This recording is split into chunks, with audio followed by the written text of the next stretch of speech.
We've come a long way in our battles against disease, but the war is far from over. Illnesses ranging from malaria to flu still defy the doctors. And one of our deadliest modern afflictions, drug addiction, still shows little sign of yielding to treatment. In the developed world, the success rate for addicts averages just 12%. But now a new breakthrough promises a brighter future. It's a Sunday afternoon at LAX International Airport, Los Angeles. Barnaby Hopkins is here to meet an old school friend he hasn't seen in 5 years. James Whitby. When did you first try to stop? Well, in 1994 I started taking prescribed. And that was what that's what you term as first trying to give up? Oh no, I tried a detox in England. It's absolutely hell. I mean, it's a nightmare. What are you expecting out of it anyway? I'm expecting, hopefully, a whole new life. Yeah. I'm not expecting, I'm hoping, I'm praying for, basically. You know, one can't expect anything. I mean, I've got to give it my all. That's all I can give. Well, that's great, James. On admittance to the clinic, the first hurdle James has to overcome is to document fully his drug usage.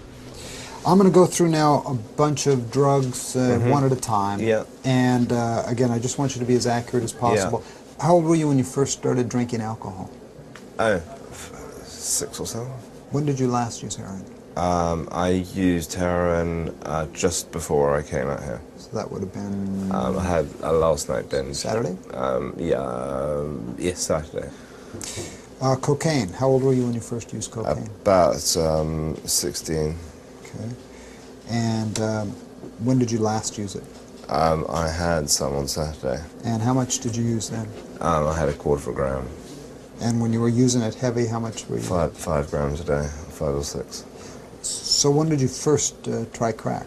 I would say probably about, I was actually quite old actually, as far as I was concerned. I think probably, I was probably about 23, 22, 23.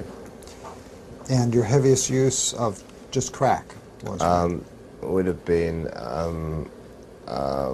it always came in little sort of rocks, so it's quite difficult to sort of guesstimate. I can't remember. Well, we've covered all the major groups, and, yeah. and you haven't really skipped any, so we're covered.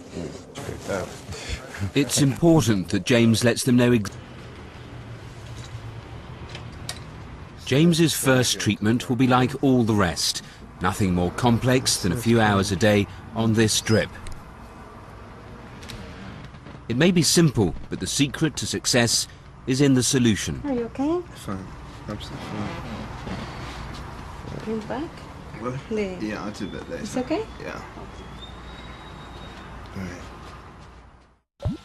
Amino acids are the building blocks for neurotransmitters and receptors, natural chemical messengers that trigger responses in neurons, the cells that carry signals in the brain. Dr. Hitt's theory is that an addict's brain has a craving for higher levels of neurotransmitters than a normal person's. Illegal drugs, like cocaine, act as a chemical substitute that fulfills this need. By replacing the drug with natural neurotransmitters in the form of amino acids, Dr. Hitt can relieve this craving, and with it, the desire to take drugs. Time. I feel fantastic. I don't know what they're doing to me, but it seems to be working perfectly well. Usually one has dreams of like scoring in one's sleep. I haven't had anything like that. Usually I'll be throwing TVs, you know, eating raw coffee, you know, for a lot. What about the shakes and stuff? Haven't had the shakes at all. The sweats? Sweats, no. Wow. Had a bit of kicking last night, no, the night before, and that usually goes on for about 2 weeks. And 4 months later, he is still clean and sober and making plans for his new life.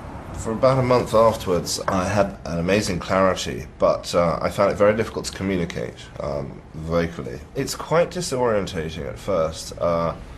One expects life to be sort of rather more stressful, and it isn't. It's very, very much rosier than I thought it was. I don't know what I'm going to do next, but basically it's nice to have the feeling that the world is my oyster, and it's basically time to get on with the rest of my life.